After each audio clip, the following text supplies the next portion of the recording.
ये है 8.6 का सवाल। इसमें है evaluate both sides of Stokes theorem. Stokes theorem हमारे पास ये होता है, इसकी लेफ्ट साइड और राइट साइड इन दोनों को हमने जो ना इक्वल प्रूफ करना है। फॉर द फील्ड एच की वैल्यू दी हुई है हमें 6xy(ax) minus 3y² ampere per metre square. The rectangular path, जो एक फिगर उन्होंने दिया हुआ है रेक्टेंगुलर है वो, उसकी मतलब 4 साइड्स होंगी। अराउंड द रीजन, ये उन्होंने लिमिट दी हुई है x की 2 और 5 और y की -1 और 1 और z की 0 है। और जो उन्होंने बताई हुई है जो पॉजिटिव डायरेक्शन है ds की वो है az, वो आगे बताऊंगा।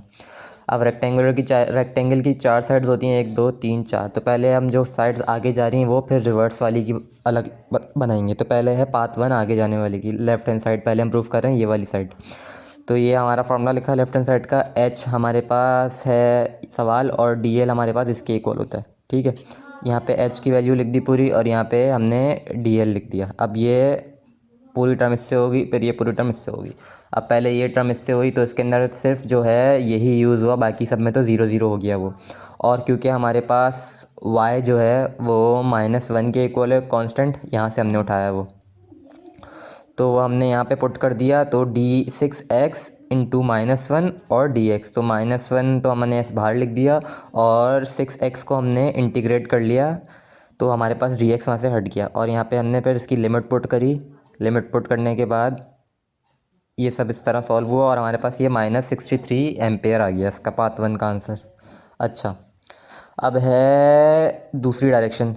तो अब हमारे पास आएगा y के, अब हम y वाली लिमिट डालेंगे। तो हमने वापस से सवाल लिखा यही और ये dl लिखा। अब हम करेंगे इसको यूज़, ये हो गया। अब हमारी इसकी बारी है, तो इसके अंदर भी सिर्फ हमारे पास ये यूज़ होगा यहाँ पे, बाकी ये दोनों में तो 0 0 हो जाएगा। हमने यहाँ पे ये लिख दिया, फिर हमने इसको कराया इंटीग्रेट।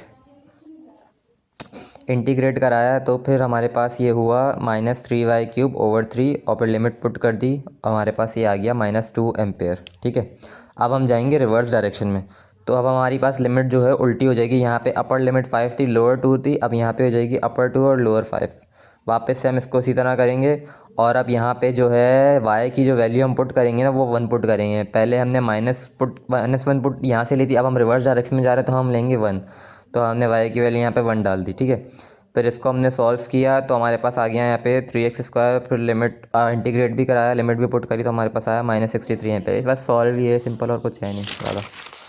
फिर हमारे पास लास्ट डायरेक्शन है वही, यहाँ पे हमने सेकंड वाले के अंदर ऊपर 1 था, नीचे -1 था। ठीक है, अपर और लोअर, यहाँ पे ऊपर -1 है अपर लिमिट और नीचे 1 है।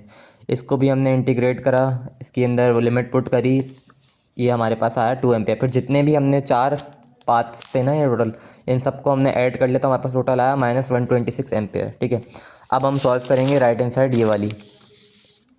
अब इसके अंदर हमारे पास इसका फॉर्मूला होता है ये, इस तरह मैट्रिक्स ये हमने बना लिया और नीचे जो वैल्यू थी ना सवाल की 6xy -3y² और z की तो कोई थी नहीं, तो यहाँ पे 0 आ गया।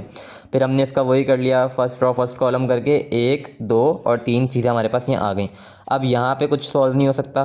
ठीक है, यहाँ पे कुछ नहीं हो सकता, सिर्फ यहाँ पे हो रहा है d/dz माइनस, सॉरी ये भी नहीं हो रहा, सिर्फ ये वाली साइड हो रही है d/dy और 6xy। तो ये हो जाएगा हमारे पास 6x और az, जो इसका यहाँ पे ये टर्म थी। ठीक है, इससे मल्टीप्लाई होगा 6x az हो गया। अच्छा, अब हम इसको जो हमने निकाला है इसको मल्टीप्लाई करेंगे ds से, और ds उसने हमें सवाल में बोला है कि वो direction of the ds be az। तो यहाँ पे हम लोगों ने, ये तो मैंने सिर्फ ऐसे लिख दिया है, बट हमें ये ना भी लिखें ये दो चीज़ें, तो हमारे पास क्या है dx dy az। तो az इंटू az 1 हो गया, ख़त्म हो गया वो, और dx इंटू dy 6x के साथ मल्टीप्लाई हो गया। ठीक है, पॉजिटिव डायरेक्शन के अंदर ds को हमने ले लिया az के इक्वल, इस तरह से कुछ है। अच्छा, फिर हमने पूरा ये लिख लिया यहाँ पे इस तरह से, और इसके अंदर हमने दोनों जो लिमिट है फॉर्मूले की वो, और यहाँ पे ये पूरी हमने ये जो बनाया था ये यहाँ आ गया। उसके बाद हमने पहले फर्स्ट टाइम इंटीग्रेट किया dx के लिए, फिर दूसरी बार इंटीग्रेट करेंगे dy के लिए, फिर दोनों की लिमिट्स पुट करेंगे, सॉल्व करेंगे मल्टीप्लाई वगैरह करके, -126 एम्पेयर राइट हैंड साइड का भी आ गया और यहाँ पे लेफ्ट हैंड साइड का भी आ गया। तो ये प्रूफ हो गया।